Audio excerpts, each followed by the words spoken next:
বিসমিল্লাহির রহমানির রহিম।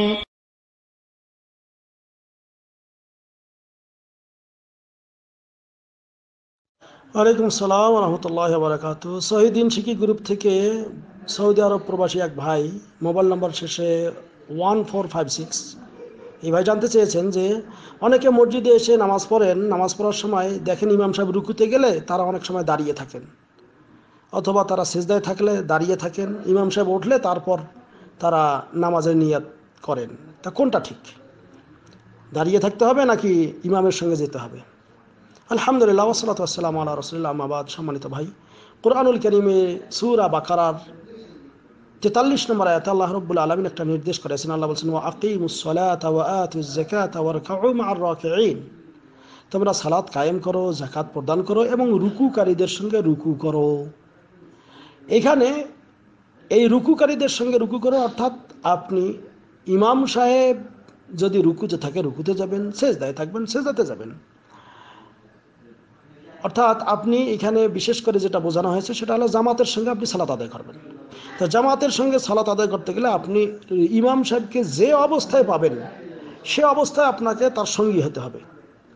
ইমাম সাহেবকে যে অবস্থায় পাবেন সে অবস্থায় সঙ্গী হতে হবে। কারণ আল্লাহ নবী সাল্লাল্লাহু আলাইহি ওয়াসাল্লাম এই প্রসঙ্গে একটা হাদিসে বলেছেন যে ইজা আতাইতুমুস সালাত ফামশু ওয়া আলাইকুমুস সাকিনা, যে যখন তোমরা নামাজ পড়তে আসবে তোমরা স্বাভাবিকভাবে হেঁটে আসো এবং খুব তাড়াহুড়া করবে না, ধীর স্থিরভাবে সুন্দর করে তোমরা হেঁটে আসো।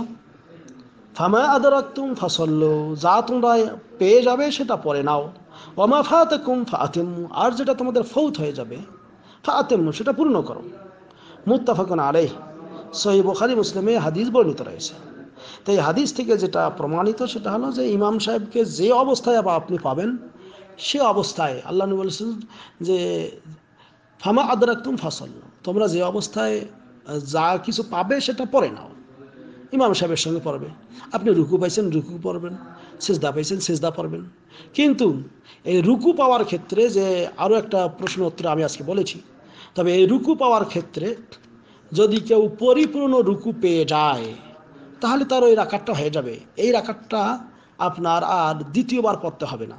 ইমাম সাহেবের সঙ্গে যদি রুকু পেয়ে যান পুরা রুকু, যেমন আবু বকর আস-সাকাফি রাদিয়াল্লাহু তাআলা আনহু থেকে বর্ণিত, আবু বকর আস-সাকাফি রাদিয়াল্লাহু তাআলা আনহু একজন সাহাবী। তিনি একদা নবী করিম সাল্লাল্লাহু আলাইহি ওয়াসাল্লাম মসজিদে নামাজ পড়াচ্ছেন, এমন সময় তিনি আসলেন এবং জামাতে শুরু হওয়ার আগেই রুকু করতে করতেই তিনি জামাতে এসে শরীক হলেন।